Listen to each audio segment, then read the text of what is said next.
Tá me passando para o anfitrião, né? Beleza. Turma, boa tarde a todos. Boa tarde, boa tarde. Vamos dar continuidade ao assunto da aula passada, que a gente interrompeu na aula passada, que é urbanização. Vou compartilhar aqui a tela, tá bom?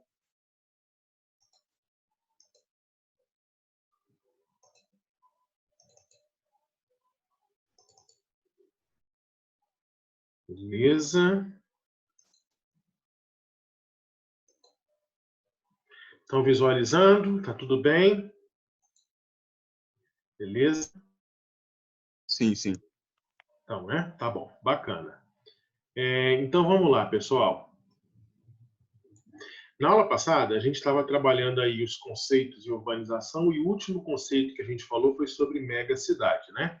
Todas as aglomerações urbanas, geralmente regiões metropolitanas com mais de 10 milhões de habitantes, e mostramos aí as maiores megacidades do globo, beleza?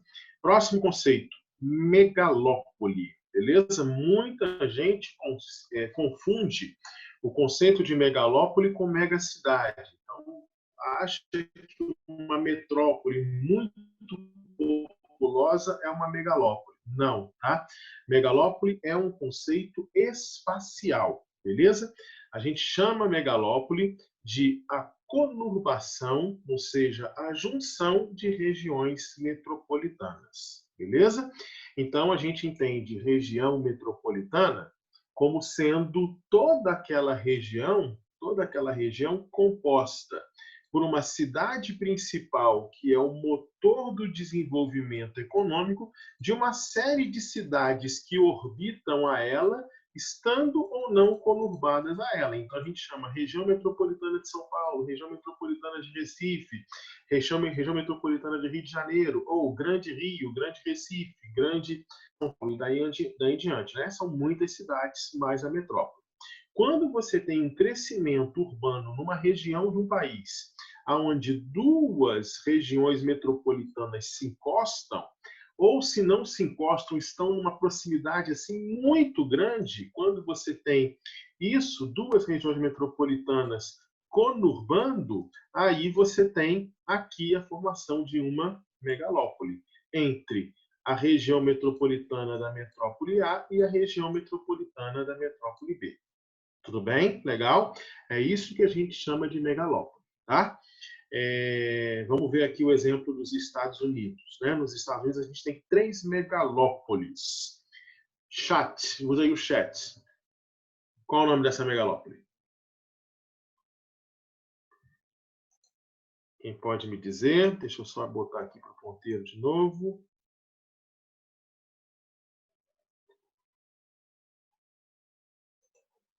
Deixa eu ver se alguém respondeu. Ah, eu respondi sem querer. Oh, mas é burro, hein, Sérgio? Meu Deus do céu. Não tá bom, é que eu perdi aqui. Deixa eu ver se alguém tinha respondido. Boston, não. Boston está incluso, né? A gente chama essa megalópole de Boswash, né? Por que Boswash? Porque ela vai de Boston, região metropolitana de Boston, até a região metropolitana de Washington, tá bom?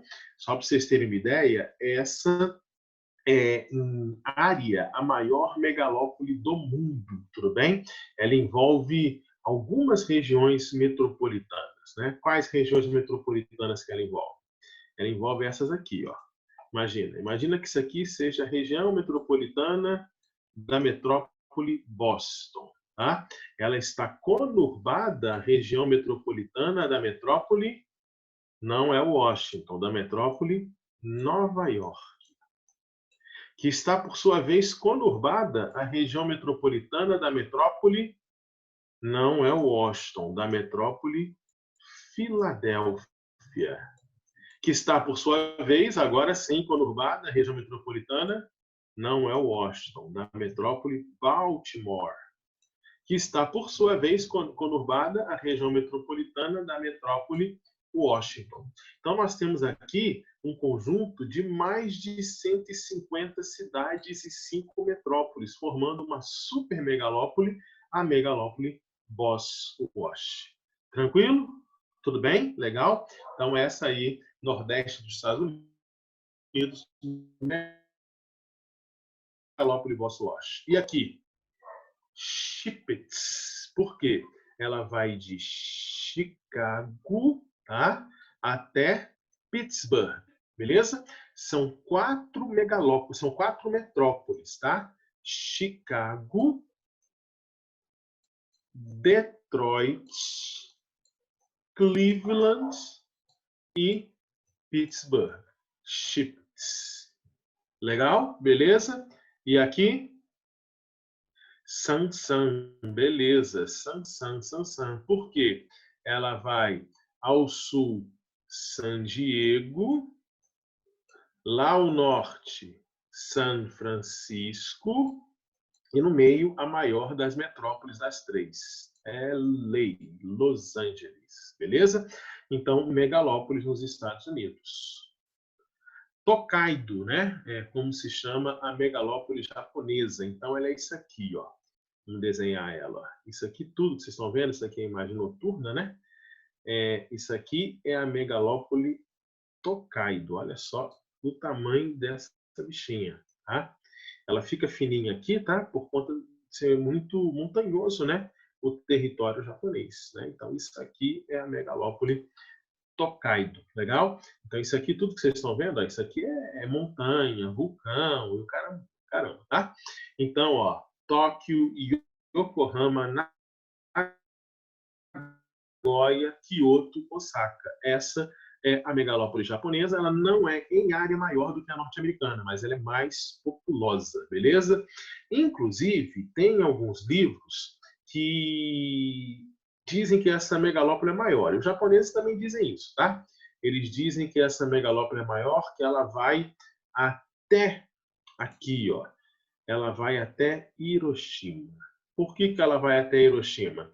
Porque de Hiroshima a Osaka, passando por Kyoto, Nagoya, Yokohama e chegando até Tóquio, nós temos a principal linha do Shinkansen japonês, que é o trem-bala japonês. Então, eles dizem que a movimentação de população nesse trem-bala faz com que essa megalópole ela seja maior, né? Que tenda pegando até Hiroshima. Mas, né? Aí tem uma dificuldade de classificação. Muito bem. Tudo bem o conceito de megalópole? Alguma pergunta? Vamos ver no chat. Não? Ninguém pergunta? Não? Posso ir para frente? Beleza? Tranquilo. Então vamos avançar. Megalópole, São Paulo, Rio de Janeiro. Legal? Então, aqui vocês estão vendo uma imagem bem ampliada desta região, né? Aqui nós temos, ó, a região metropolitana do Rio de Janeiro, que vai mais ou menos até aqui assim, tá? E aqui nós temos a região metropolitana de São Paulo, tá? Que vem mais ou menos até aqui assim, tá? Beleza?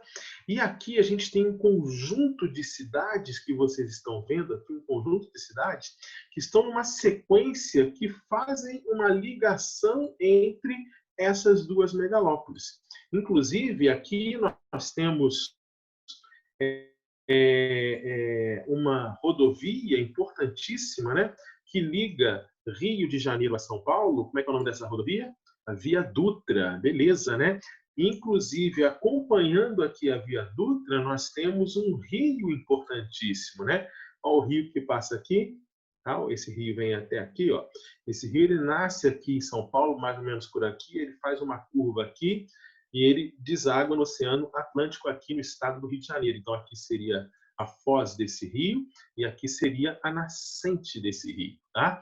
Então, se você pegar essa região aqui todinha, você tem uma região que engloba, né, a região metropolitana do Rio, de São Paulo, tudo bem? E esse conjunto de cidades que estão aqui no meio do caminho. Quer ver alguns exemplos? Ó? Mais ou menos por aqui a gente tem Guaratinguetá, mais ou menos por aqui a gente tem São José dos Campos, por aqui assim, a gente tem Taubaté. Tá? Então, é uma região muito movimentada. Esqueci qual é o nome do rio mesmo, gente?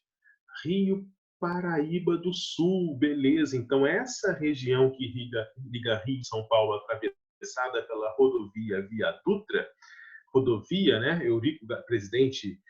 General Presidente Eurico Gaspar Dutra, essa rodovia é a Via Dutra, e essa região é atravessada pelo rio Paraíba do Sul. Por isso que a gente chama essa região de Vale do Paraíba. Isso aqui é o chamado Vale do Paraíba, que liga essas duas metrópoles.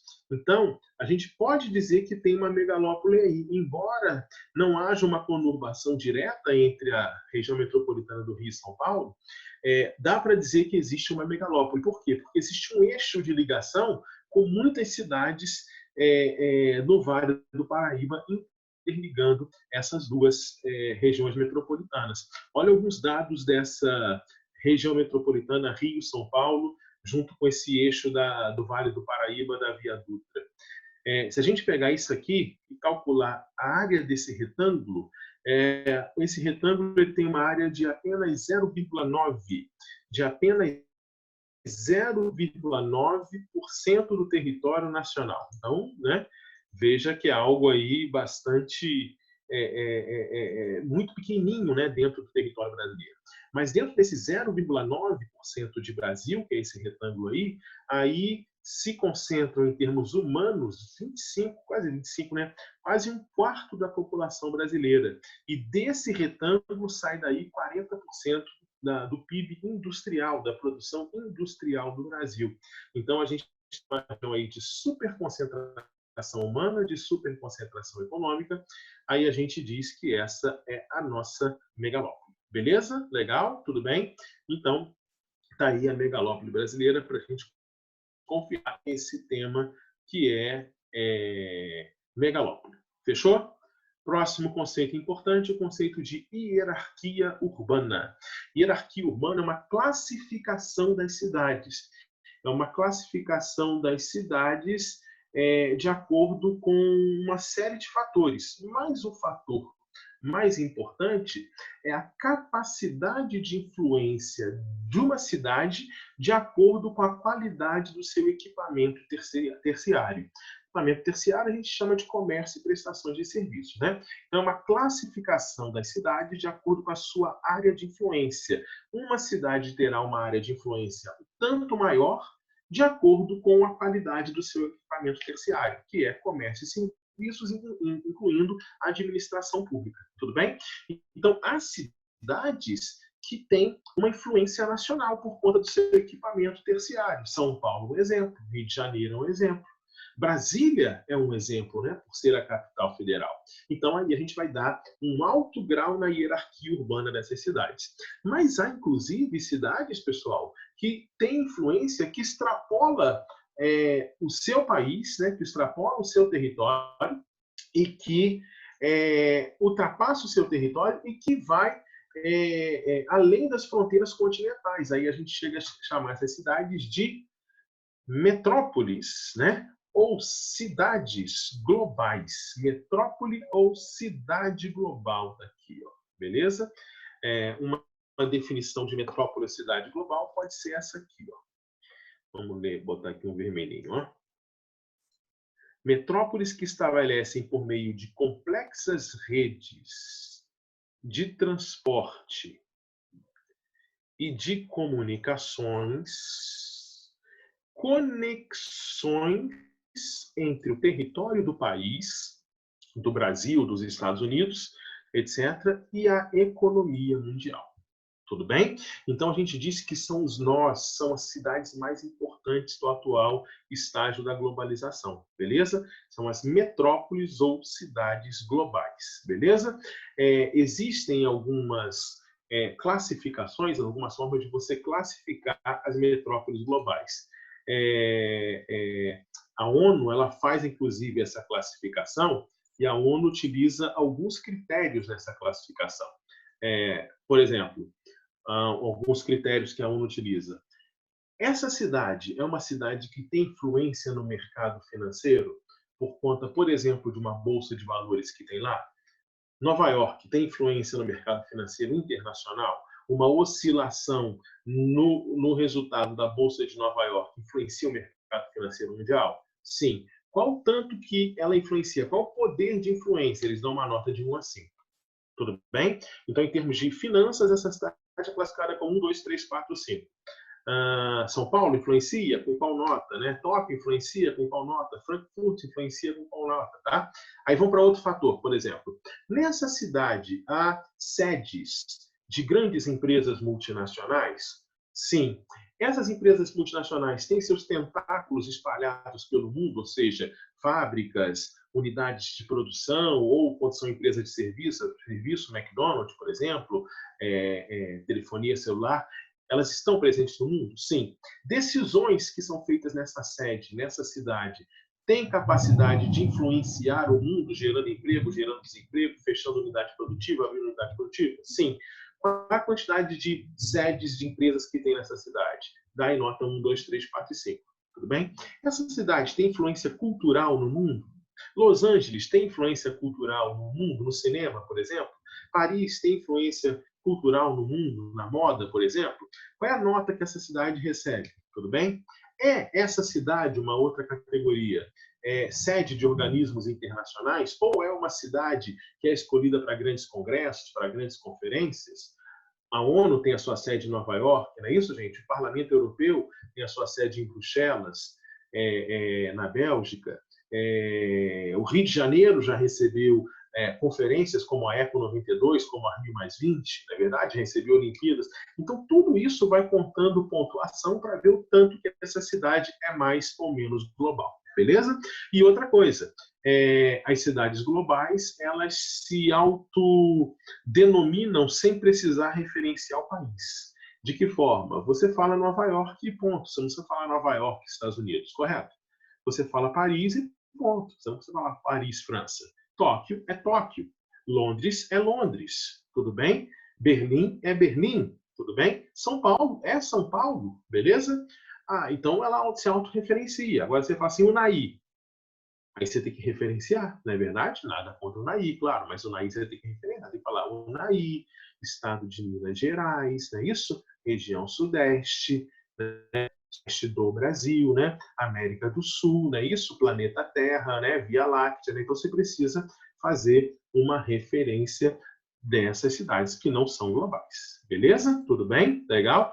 Aí a ONU ela classifica assim, ó, as cidades globais por sua influência em alfa, em beta, em gama, legal?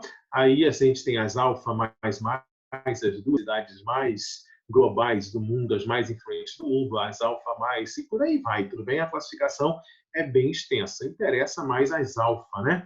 Aqui a gente tem uma relação das principais cidades alfas mais Londres e Nova York. Muita gente está dizendo que Londres vai perder esse posto. Por quê, hein? Isso por conta do Brexit, né? Isso está tirando importância do Reino Unido, né? Tirando muita importância do Reino Unido. Então, Londres já está perdendo, inclusive, escritórios de grandes empresas que lá estavam, tá? Depois a gente tem as Alfa Mais, Hong Kong, Paris, Singapura, Xangai, Tóquio, Pequim, Sydney, Dubai, olha. Aí o Brasil aparece aqui, ó. O Brasil aparece com São Paulo na Alfa e o Rio de Janeiro vai aparecer lá nas Beta, beleza? São as duas cidades classificadas como global no Brasil. Tem alguma pergunta? Deixa eu conferir. Não, tá todo mundo em silêncio, tá bem tranquilo então a aula, né? Beleza. Continuando aqui em hierarquia urbana, a gente pensa na metrópole global, beleza? Aí a gente vai puxar para cidades que têm influência nacional, tudo bem? Então, São Paulo e Rio de Janeiro são metrópoles globais, mas são nacionais. Existem cidades que a sua influência ela fica restrita à região em que elas estão, tudo bem? Aí a gente classifica de metrópole regional. Existem cidades com uma influência menor, aí elas são classificadas como capitais regionais. Então, significa dizer que a influência dela é importante na região, mas não chega a influenciar toda a região que ela está, sul, sudeste, nordeste, etc. Existem os centros regionais, então são cidades de influência bem mais restrita até chegar nas cidades locais, que só influenciam as áreas rurais entre elas, tá? E entre essas cidades há uma comunicação constante, há uma hierarquia, né, entre o soldado e os generais, não é isso, gente? Uma hierarquia. O general manda em todo mundo, mas um manda no outro, né? Manda assim, um influencia o outro, né? Legal? Então, isso aqui é o que a gente chama de hierarquia urbana. Tudo bem? Beleza? Perguntas? Não? Professor, Não? Nenhuma Brasília. pergunta? Beleza. Brasília é nacional? Metrópole nacional. Muito bem. Nacional. Muito nacional. Vamos aproveitar essa pergunta. Quem me perguntou? Eu, Felipe. Beleza, Felipe. Vamos aproveitar essa pergunta para ver o mapa aqui, tá, Felipe? Vamos lá. Vamos ver esse mapa aqui, ó. Cadê? Não, peraí. Esse mapa vai aparecer daqui a pouquinho. Deixa para daqui a pouquinho, tá? Natália tá entrando. Deixa para daqui a pouquinho essa pergunta, tá bom, Felipe? Mais 5 minutos. Beleza, beleza. Beleza? Entre essas cidades, tá? Nós temos um fluxo intenso, tanto de informações, quanto de mercadorias, quanto de pessoas. E a esses fluxos que se estabelecem dentro da hierarquia urbana de um país, dá-se o nome de, quem sabe? Rede urbana. Então, rede urbana são esses fluxos que se estabelecem entre as cidades. Tudo bem? Esses fluxos, tanto de pessoas, quanto de mercadorias, quanto de informações, a gente chama de rede urbana. Então, as hierarquias urbanas são integradas por fluxos que a gente chama de rede urbana. Esses fluxos podem ser de dois tipos. Os fluxos materiais, ou seja, as rodovias, as ferrovias, as hidrovias e as aerovias, né? Como é tanto a qualidade quanto a intensidade de fluxo por esses meios de transportes entre as cidades de um determinado lugar. Tá? Alguns fluxos, por exemplo, aéreos são tão intensos, que você chega a apelidar de ponte aérea. Já ouviram falar nesse termo? A ponte aérea Rio-São Paulo. O que significa isso? Que a quantidade de aviões que levantam o voo do Rio para São Paulo e vice-versa ao longo do dia, no horário comercial, é tão intenso que estabelece uma ponte aérea. Então, tem um fluxo muito forte. Então, tem uma rede urbana muito intensa, muito integrada. Tudo bem? Então, a gente pode pensar a rede urbana de duas maneiras, tanto em intensidade como em qualidade. Legal? Agora, você pode pensar também nos fluxos invisíveis, os chamados fluxos imateriais, que é o cyberespaço, né? Que é a internet, né? Que é a comunicação via rádio, tudo bem? Então, são fluxos invisíveis, mas que acontecem, legal? Que conectam essas cidades. Beleza? Aí a gente olha agora para o território brasileiro, mostrando esses fluxos e, ao mesmo tempo, a hierarquia urbana. Então, a gente sempre que estuda hierarquia, a gente estuda junto à rede urbana. São duas coisas conectadas. A hierarquia é a classificação e a rede urbana é a integração entre essas cidades com diferentes classificações. Legal? Olha aí. Ó. Então, aqui nós temos a nossa hierarquia urbana. Legal? Então, aqui a gente tem uma classificação, que eu vou pegar aqui um ponteiro da cor, vamos chamar aqui uma corzinha vermelha, pode ser vermelha mesmo, né?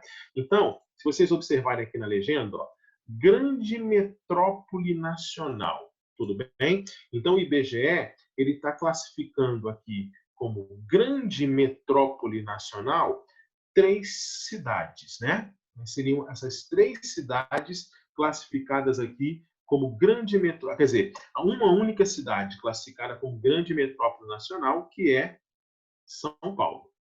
Tudo bem? Como metrópole nacional, além de São Paulo, que é a maior de todas, a gente tem o Rio de Janeiro, tudo bem? E a gente tem quem mais? Brasília. Legal? Aí depois tem a simples classificação metrópole. Você pode chamar de metrópole regional, né? Então ele vai classificar aqui, ó. Aí são essas aqui que vocês estão vendo, tá legal? Olha aqui, ó, aqui do lado, tá? Além de São Paulo, e Rio de Janeiro e Brasília, que a gente já colocou, tá? Beleza? Aí aqui, ó. Manaus e Belém são as duas da região norte do país. Nordeste, Fortaleza, Recife, Salvador. Beleza? Sudeste, além de Rio e São Paulo, BH, Belo Horizonte. Tudo bem? Centro-Oeste, além de Brasília, Goiânia. Legal? Beleza? Região Sul, Curitiba, Porto Alegre. Então, essas seriam metrópoles. Tudo bem? Todas metrópoles, seja simplesmente metrópole, que seria equivalente ao regional, nacional ou a grande metrópole nacional. Aí você vai caindo na hierarquia urbana. Capital regional, capital regional, capital regional, centro subregional, e por aí vai, nas cidades. Tudo bem? Então, essas seriam as metrópoles brasileiras. Aí o Felipe perguntou, Brasília é uma metrópole? É. É uma metrópole de influência nacional? É. O que gera aí, o que dá a Brasília essa classificação de metrópole nacional? O setor terciário, que é comércio e serviços, mas dentro de serviços a gente usa também, né, entra no setor de serviços a administração pública, é a capital federal, não tem influência nacional. Beleza? E esses tracinhos que vocês estão vendo aqui, essas ramificações, tá? Ele está falando sobre os fluxos, sobre a rede urbana. Então, ele mostra a hierarquia e mostra a rede urbana. O que a gente percebe? A rede urbana brasileira, ela é bem integrada em todo o território nacional? Não. Então, a gente vê várias falhas, né? Nós vemos várias áreas do território nacional onde ela é muito inconsistente, é muito rarefeita. E vemos outras áreas do território nacional onde a nossa rede urbana ela é muito bem integrada, né? Ela tem um fluxo muito grande. Às vezes, qualitativamente, nos carecemos muito de rodovias de qualidade, de transporte ferroviário, mas há uma articulação intensa. Então, em termos nacionais, a gente pode dizer que a nossa hierarquia urbana não é, a nossa rede urbana não é tão bem integrada, não é tão bem articulada em todo o território nacional. Tranquilo?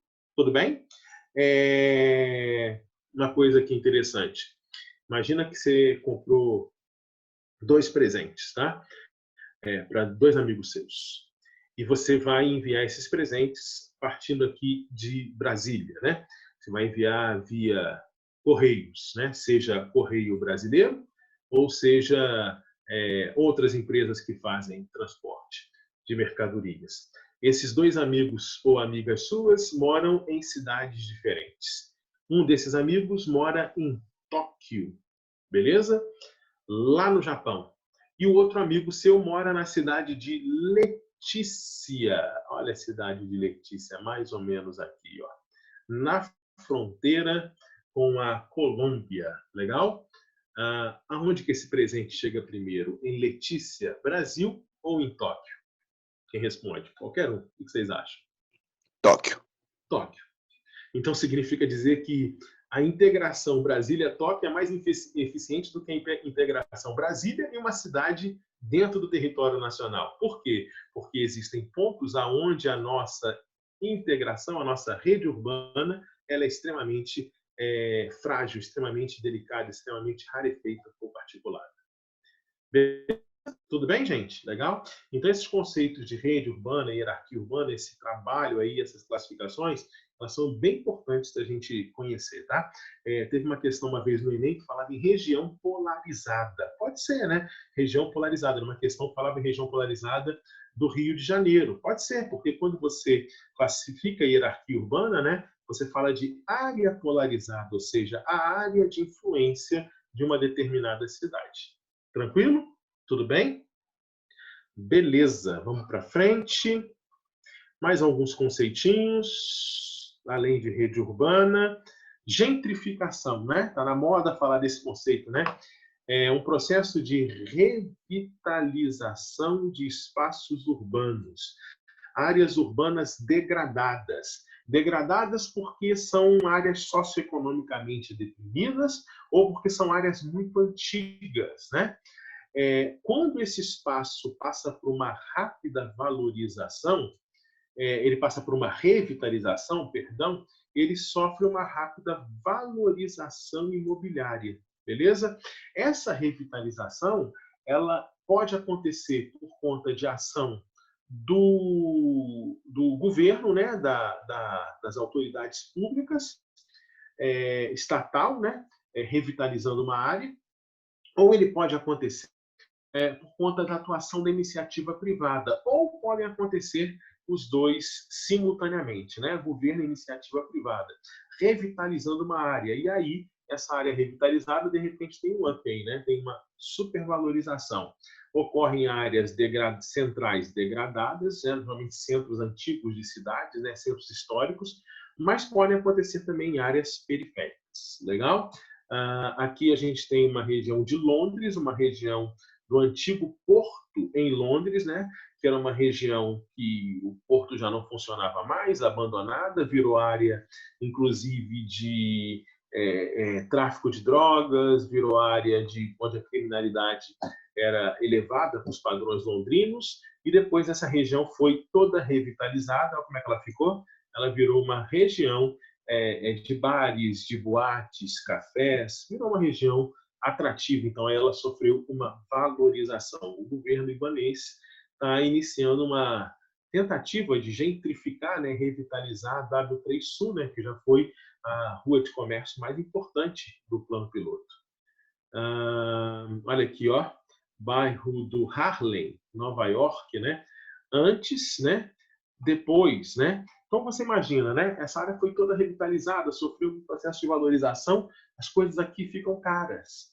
O que significa? Que quem morava aqui não mora mais aqui, não consegue pagar, ele é expulso. Tudo bem? Esse processo de gentrificação valoriza uma área e afasta dessa região a população mais pobre, a população que vivia nessa região até então, vivia legalmente ou às vezes ilegalmente. Se vivia ilegalmente, ela é expulsa, retirada. Se vivia legalmente, pagando aluguel, não tem mais como pagar aluguel. Se tinha um apartamento, alguém está escrevendo aqui para mim? Afasta os... Nossa, estão escrevendo para mim aqui. Se não tinha se a pessoa era dona de um imóvel aqui, o bairro fica tão caro que ela acaba vendendo, né? Ela é pressionada também para vender, né? Então tem alguns que dizem assim que o processo de gentrificação pode ser chamado também um processo de aburguesamento do espaço urbano, tá? E ele pode ser chamado também, olha que palavra pesada, tá? De higienização social. Olha que palavra pesada. Higienização social. Você pressiona e você tira os mais pobres da região. Tá? Favela do Vidigal, olha. Rio de Janeiro, localização privilegiada, Morro do Vidigal. Olha só que vista, né? Essa é a favela do Vidigal, que está sofrendo um processo contínuo de gentrificação. E muitos moradores do Vidigal não conseguem mais pagar pelo Vidigal, não conseguem mais viver no Vidigal, porque está virando área de turismo, está virando área com bares, está virando área com restaurantes. Então empreendedores oferecem para comprar casas da comunidade para montar os seus restaurantes, muitas vezes bistrôs, de alto valor, boate, rave, né? Então virou a área onde a classe média do Rio de Janeiro, a classe média alta principalmente, está subindo, né? Está tendo festança lá no Morro do Vidigal. A galera sobe no Morro do Vidigal. Inclusive turista. Turista, então, estrangeiro adora, né? O sonho de turista é vir no Rio de Janeiro e ir numa favela, né? Ver pobre. Nossa Senhora, é um paraíso. E ainda a pessoa dormiu uma noite na favela, então tá cheio de hostel no Vidigal hoje, hostel de alto padrão, imagina? Então vai dormir aonde? Vai ficar onde? Eu vou ficar lá no Vidigal, olha aí. Tá bom assim? Então, tá em contínuo processo de gentrificação, tudo bem? Regiões históricas, Praça Mauá do Rio de Janeiro, né? A Praça Mauá, a praça mais importante do Rio Antigo, né? Onde acontecia de tudo, né? Conchavo político, namoro, combinação de casamento, cafés, restaurantes, a galera elite do Rio de Janeiro aqui se reunia. Mas a Praça Mauá é muito próximo da Praça 15, região portuária no Rio de Janeiro. E a proximidade com a região portuária, e geralmente as regiões portuárias são regiões que vão ficando com o tempo degradadas, área de prostituição, né? Marinheiros chegam depois de 40 dias, 50 dias embarcados, então a coisa é mais séria, mais violenta por ali, a Praça Mauá foi sendo contaminada, né? Ela foi sendo influenciada pela criminalidade, pela mendicância, então a Praça Mauá foi perdendo força, foi ficando uma área degradada e esquecida do Rio de Janeiro. Tudo bem? Lá pela década de 60, um prefeito lá do Rio de Janeiro, para melhorar a mobilidade urbana da cidade, começou a construir grandes elevados, né? Rodovias elevadas, né? E em cima da Praça Mauá foi construído a perimetral, né? Um elevado. Então, se vocês observarem aqui, ó, nos cantos, deixa eu voltar aqui, ó, a Praça Mauá ela está aqui, ó, tá vendo? Onde eu estou marcando aqui, ó, ela continua por toda essa extensão aqui, ó, tudo isso aqui faz parte da Praça Mauá, tudo bem? Essa região aqui. E o elevado aqui. Então, você imagina que aí a área aqui embaixo da Praça Mauá ainda ficou mais degradada ainda. Mas, por conta das Olimpíadas do Rio de Janeiro, a prefeitura e a iniciativa privada resolveram gentrificar essa região. Foram gentrificar a Praça Mauá, destruíram esse elevado, destruíram a tá? E gentrificaram essa região. Hoje, essa é a Praça Mauá. Já foi valorizada, desvalorizou-se e virou essa região a Praça Mauá, onde, inclusive, foi construído a Cidade Olímpica, né, o Museu do Amanhã, virou uma área gentrificada no centro do Rio de Janeiro. Beleza? Conceito de gentrificação, dúvidas? Espaço para vocês? Não? Vamos ver aqui o chat. Tinha uma pergunta que eu passei. Tóquio, tá, acho que era lá de trás essa pergunta, né? Beleza? Bacana. Continuando, vamos lá. Outro conceito. Urbanização. Olha que palavra estranha, né? Urbanização é a coexistência no espaço rural de atividades tipicamente urbanas. A coexistência no espaço rural de atividades tipicamente urbanas, tá bom? Então, imagina aqui a zona central de uma cidade, as periferias, tudo bem? Então, você saiu da periferia da cidade, você está entrando nas áreas rurais. Tudo bem? Essas áreas rurais que ficam vizinhas aqui às cidades, a gente chama também de região periurbana. E muitas vezes nessas áreas vizinhas, as áreas rurais que estão em volta da cidade, dentro dessas áreas rurais aqui, muito próximas, desenvolvem-se atividades urbanas, é o que a gente chama de urbanização. Então, aqui, ó, eu só trouxe para cá, tá? Aqui está a zona periurbana, tá? Que é uma transição da urbana para a rural. É a área rural periurbana, a área rural próxima às cidades, onde o espaço rural começa a ser ocupado de forma descontínua por funções urbanas. É onde ocorre a urbanização. Então, o que você tem nessa zona periurbana que é rural, tá? Você tem muitas vezes nessas regiões parques industriais, pequenos povoados, shoppings, condomínios residenciais fora da cidade de luxo, né, tipo Alphaville. Então, isso aqui tudo é processo de urbanização. A gente sai de Brasília e vai lá para Goiânia, e no meio do caminho, o que a gente encontra? Um outlet. No meio, fala, quem botou esse outlet aqui? Quem botou esse shopping aqui? É um processo de urbanização, tudo bem? E é uma tendência, né, que as indústrias não fiquem mais na cidade, que as indústrias, os polos, os parques industriais fiquem na zona rural, perto da cidade. Primeiro que os terrenos são mais baratos aqui, concorda? E segundo que você está muito próximo às periferias, onde mora a população de mais baixa renda, onde está a mão de obra que você vai trazer para a indústria. Então, muitas vezes, o próprio parque industrial bota o transporte, né, ônibus próprios, né, ônibus particulares que vão fazer esse ir e vir da população. Processo de urbanização. Tranquilo? Tudo bem? Deixa eu ver se tem perguntas. Não. Bom, agora a gente passa para falar sobre algumas questões importantes quando fala sobre urbanização, que podem estar, por exemplo, em redação, né? E também em questões do nosso vestibular. Por exemplo, falar sobre mobilidade urbana. Bacana? Então, é um outro tema bastante interessante falar de mobilidade urbana. O Brasil tem uma legislação, tá? A gente vê que nas regiões metropolitanas, pela imagem aí, muitas vezes a mobilidade urbana é um problema, né? Até com surfista de trem. a galera fazendo surf aqui, né?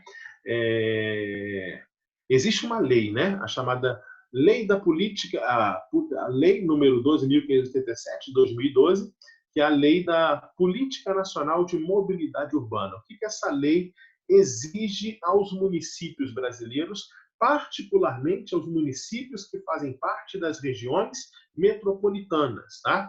Que os prefeitos se unam daquela região metropolitana, liderados sempre pelo prefeito da metrópole. Então, você pega lá todos os prefeitos da região metropolitana de São Paulo, o prefeito de São Paulo, o prefeito de Guarulhos, o prefeito de Itapecerica, o prefeito de Osasco, o prefeito de Itacoaquecetuba, e etc., etc., para que haja uma integração e que a Lei 12.587 de mobilidade urbana seja efetivada, para que sejam criadas condições de mobilidade urbana.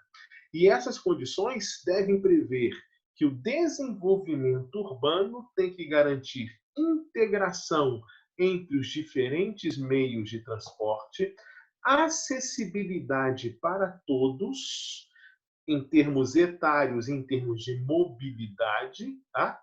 E também garantir a efetiva, a fluidez com boa qualidade na mobilidade de pessoas e cargas dentro do espaço urbano. Beleza?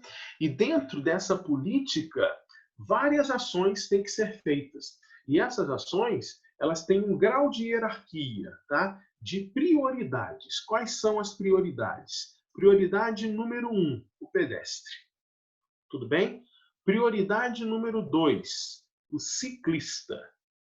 Prioridade número 3, o transporte público coletivo. Tá? Olha, transporte público coletivo. Prioridade número 4, o transporte de cargas dentro da cidade, abastecendo o comércio, as feiras, etc.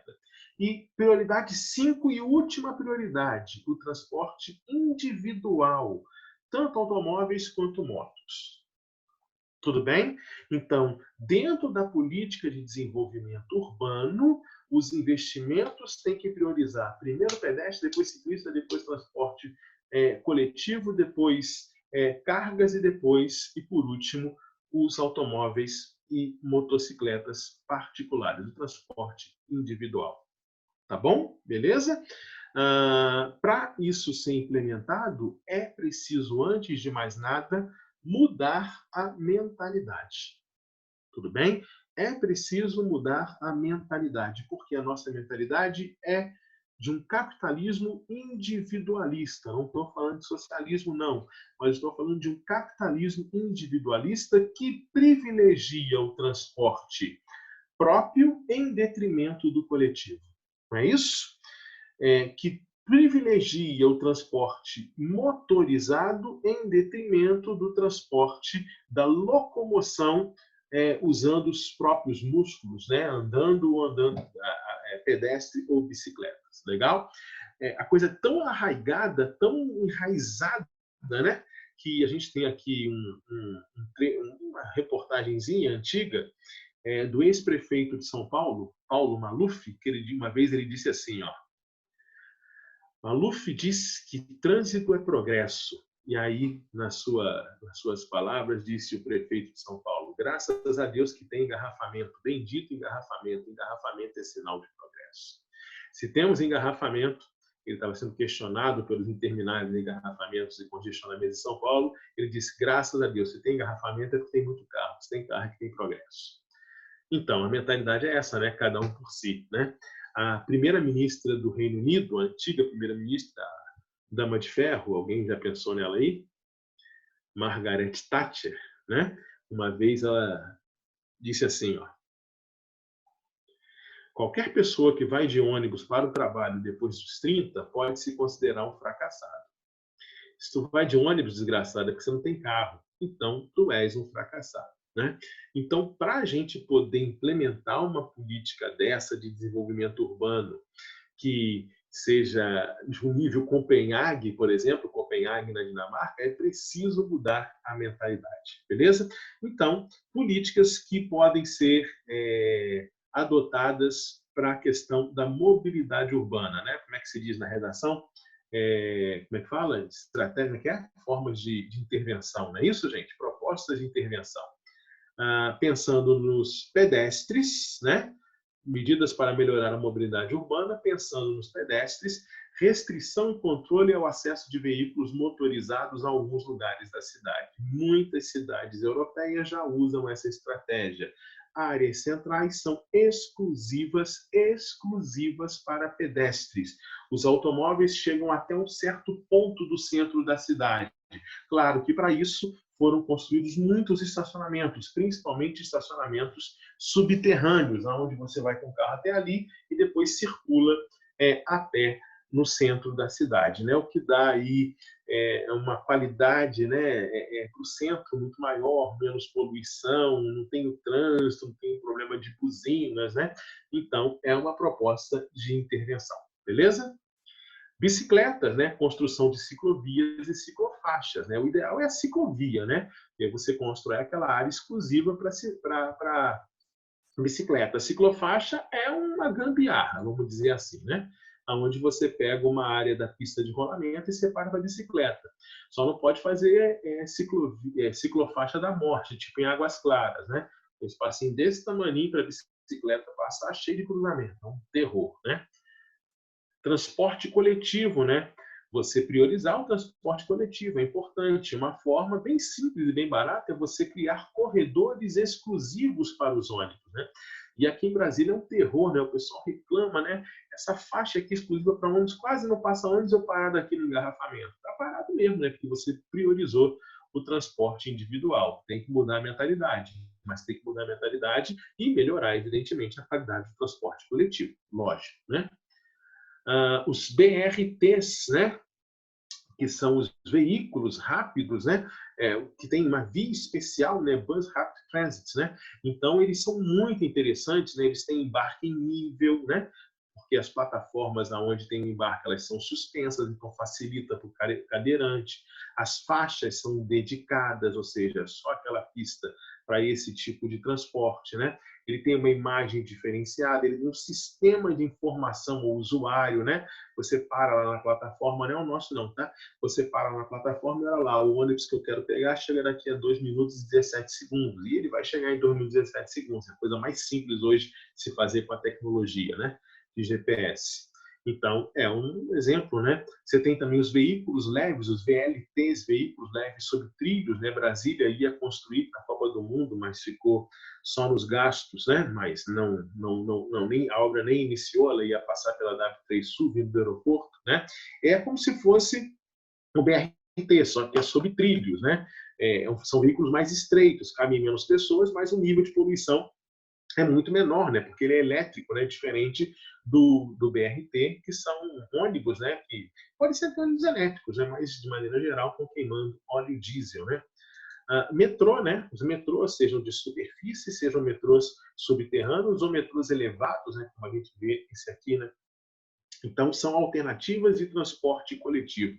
Eu acho esse gráfico aqui bem interessante, né? Vale a pena a gente dar uma analisada nele, né? Que ele mostra aqui o custo de implantação, o custo por quilômetro, tudo bem, em $1.000, tá? E aqui a quantidade transportada de passageiros por hora por sentido vezes 1.000, tudo bem? Então a gente pensa aqui, ó, corredor de ônibus, fazer aquelas faixas exclusivas, né? O custo é baixíssimo, olha aqui, ó. Aqui é $50 mil por quilômetro, $50 mil por quilômetro. Então aqui vai dar menos de $5 mil por quilômetro para você criar essas faixas, tá? E a capacidade ela chega aqui a quase 15 mil passageiros por hora por sentido nesse corredor, né? O BRT, ó, como ele tem a faixa exclusiva dele, não é só a faixa exclusiva, é uma pista, né, só dele, e os ônibus são maiores, e aí você pode ter um fluxo maior de ônibus, ele chega a ter uma capacidade de 40 mil pessoas, só que ele é um pouco mais caro, né? A implementação dele é mais caro, você tem as plataformas de embarque, você tem a construção da via exclusiva, etc. O VLT fica mais caro, né? Porque o VLT, eles são trilhos, então sempre o trem é mais caro de você construir. Então, o valor varia desse aqui até chegando aqui uns 40 mil, e a capacidade, por serem mais estreitos de transporte, é menor, fica na faixa dos 15 mil, tudo bem? E o grande campeão é o metrô, né? O metrô ele consegue levar cerca de 70 mil passageiros hora, sentido, né? E o custo varia muito, né? É muito caro, né? Ele vai de quase 100 mil a quase 200 mil, vai depender se é subterrâneo, se é elevado, quanto de desapropriação que você tem que fazer, as características da cidade, mas aí você vê a relação custo de implementação e capacidade. Tranquilo? Beleza? Dúvidas? Deixa eu ver aqui o chat. Nada. Transporte de cargas, né? O ideal é que você faça um controle da circulação e operação do transporte de carga, né? Que nas áreas das cidades você tem área exclusiva para os caminhões pararem para desembarcar as mercadorias, e melhor ainda que você tenha horário, né? Muita gente defende que o horário seja a madrugada, né? Aí os caminhões vão pôr e repor mercadorias, né? Aqui no Brasil, geralmente, a gente vê isso, né? O caminhão para, o cara vai descarregar, para o trânsito todo e é um inferno, né? Aí fica bem complicado. Automóveis, né? Aí é o quinto, né? A última prioridade, né? O que a gente pode fazer no transporte urbano nos automóveis? Incentivar a carona, né? O transporte solidário. É uma maneira, né? Uma proposta de intervenção. Fazer rodízio de carros, né? Fazendo com que os carros que vão circular num determinado ponto da cidade, na área central, como é o caso de São Paulo, façam rodízio. Segunda-feira não entra carro, final 1 e 2, não entra terça, final 3 e 4. Para quê? Para você diminuir o número de carros circulando e amenizar também o nível de poluição produzida, né? É uma proposta de ação. Colocar parquímetros na cidade, não é isso? E esses parquímetros, você pode parar aqui nas faixas, né? E esses parquímetros, a grana desse parquímetro deveria sempre financiar o transporte coletivo para que ele melhore a qualidade e também baixe preço, né? Então você poderia fazer isso nas cidades como uma proposta de intervenção. Primeiro, para desincentivar o transporte de carro, porque qualquer lugar que você parasse teria que pagar por isso. E segundo, para você incentivar e financiar o transporte público. Inclusive, algumas cidades europeias já colocam pedágios para você entrar no centro da cidade. Então, o pedágio automático. Você passa por aqui, a sua placa é fotografada e aí você, de tempos em tempos, entra lá na internet, entra lá na página do serviço de pedágio e faz o pagamento pelo número de vezes que você entrar nas zonas centrais aonde é cobrado o pedágio. Beleza? Algumas propostas de intervenção em relação à mobilidade urbana. Para a gente finalizar, escoamento das águas pluviais, né? Pluviais, chuvas, né? Eu sei que eu já passei aí do tempo, mas 5 minutinhos a gente termina, tá? Escoamento das águas pluviais. Aqui, infiltração, a água da chuva infiltrando no solo, a água da chuva escoando pela superfície. Tudo bem? Imagina que a gente tem uma área florestada. Numa região florestada, o índice de infiltração é de 80% a 90% da água da chuva e 10% a 20% escoa em direção à linha d'água, que é o rio. Tudo bem? Numa área semi-urbanizada, com vegetação e urbanização, a infiltração diminui. Por quê? Já começa a ter asfalto, já começa a ter cimento, compactação do solo, a infiltração cai de 50% para 60%. E o escoamento sobe de 40% para 50%. Tudo bem? Numa área altamente urbanizada, a infiltração cai de 0% a 10%. E quase tudo escoa, 90% a 100% é escoamento superficial. Então, o que isso significa, pessoal? Significa que a urbanização aumenta o escoamento superficial, tá vendo aqui? E diminui a infiltração. Concorda? Tudo bem? Beleza? E ao aumentar o escoamento superficial e diminuir a infiltração, você aumenta a probabilidade de enchentes, principalmente nos eventos mais intensos de chuva, quando as redes de captação de água da chuva não conseguem suportar aquele volume d'água. Beleza? Legal? E aí, então, as cidades elas são propícias à ocorrência de enchentes. Os fatores que mais contribuem para a ocorrência de enchentes nas áreas urbanas. Primeiro, a impermeabilização dos solos por asfalto, por cimento, telhados, né? E compactação do solo por pisoteio, tá? Grama, né? Você vai pisoteando ali, ela vai ficando endurecida, né? O assoreamento dos rios, né? Que acabam transbordando nos grandes eventos de chuva, né? Esse assoreamento, então imagina aqui, ó. Aqui a gente tem o leito de um rio, né? Um lado do rio eu estou com a mata ciliar preservada, do outro lado não, eu tive aqui a retirada da vegetação. Isso significa dizer que terra vai ser levada pelas enxurradas para o fundo do rio, juntando ainda com a má educação da população, jogando lixo no rio. Então, esse rio aqui ele tem uma carga de sedimentos e lixo muito grande no fundo. Então, quando chove, esse rio transborda com muito mais facilidade. É um assoreamento que acontece aqui. Tudo bem? Legal? E aí esse rio transborda mais fácil, né? Soma-se a isso a retilinização, a retificação dos cursos d'água, né? De repente você vê aqui uma imagem de uma área urbana e você vê aqui dois rios, olha. Você fala, nossa, como a natureza foi generosa com a cidade, os rios são todos retinhos, que legal. Não, né, gente? Isso aí é obra humana, né? Esses rios, originalmente, aqui nas cidades, eram rios totalmente sinuosos. O que o homem fez? Foi lá e retilinizou o rio, né? Mexeu no rio, acabou, evidentemente, com a mata ciliar, né? Cimentou as margens, então fez canais, o rio virou canal, tudo bem? O resultado disso é que nesse processo de retilinização, você facilita as enchentes, porque a água ela corre mais rápido, né? Então, ela ao correr mais rápido, ela vai transbordar mais rápido também. Veja esse hidrograma aqui, tá? Então, você veja um rio bastante sinuoso, com muitas curvas, né? E aí você tem um evento de chuva, tudo bem? Um evento de chuva aqui próximo à nascente, né? Para trás, a montante do rio, na parte mais próxima à nascente. Um evento de chuva muito grande. O resultado disso é que um rio, quando tem muita curva, o efeito do hidrograma em termos de volume da água lá na frente, ele é bem mais baixo, tá vendo?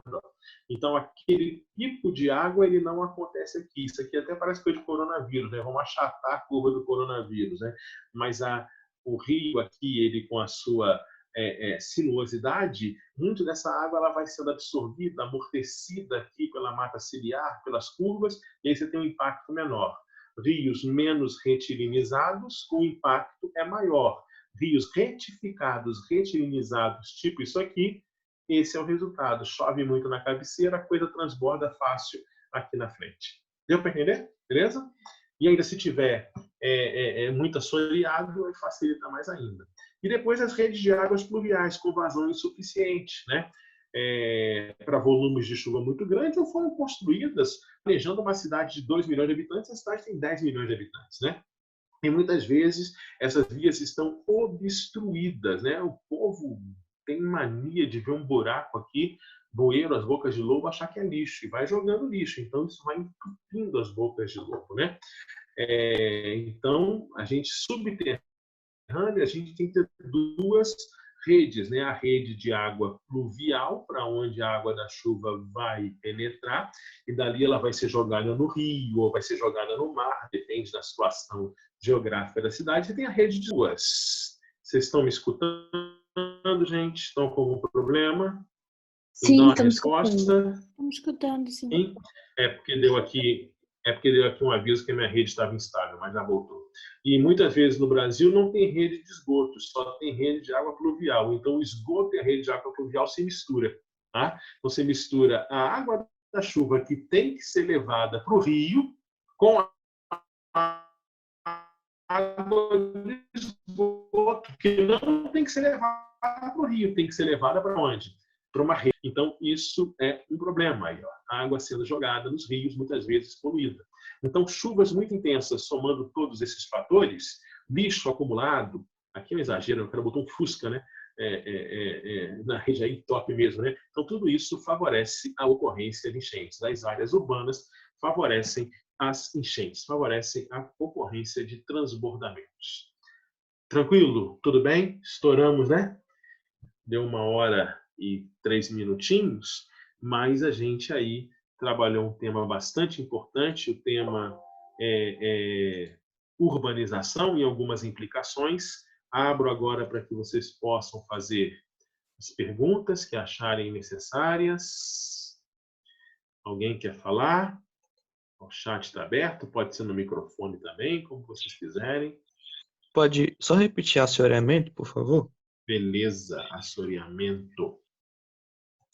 Né? Tem a turma até aqui. Então, o que a gente chama de assoreamento, Arthur? Todo tipo de carga de sedimentos, sejam sedimentos naturais, físicos, ou sedimentos artificiais, lixo, né, jogado pelo homem no rio. Tudo bem? Então, isso é o que a gente chama de assoreamento. Então, automaticamente, você diminui a profundidade do rio. Ao diminuir a profundidade do rio, quando chove, ele transborda com mais facilidade, né? O que facilita o assoreamento natural, com sedimentos terra, cascalho, né? A retirada pelo homem da mata, o quê? Ciliar, ou mata de galeria, tudo bem? Então, essa retirada faz com que esse vale, né, aqui, essa região aqui, ela vá sendo levada, a água das chuvas, enxurradas, vão levando essa terra para fundo do rio. Então, esse é um assoreamento com sedimentos, areia, cascalho, etc. E também pode ser assoreamento, junto com isso aqui, o lixo jogado no fundo dos rios, porque é um sedimento, é um obstáculo de qualquer forma que diminui a sua profundidade. Beleza? Beleza, valeu.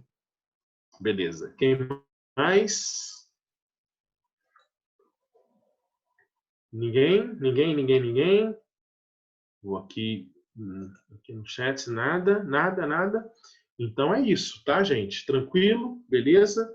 Queria agradecer vocês aí pela atenção. Foi muito bom ver vocês de novo. Estão estudando bastante? Estão estudando? Estão, né? Sem respostas, mas eu tenho certeza que estão, né? Faça os exercícios da apostila, tá bom? Estou com saudade de vocês, espero ver vocês brevemente, e na semana que vem a gente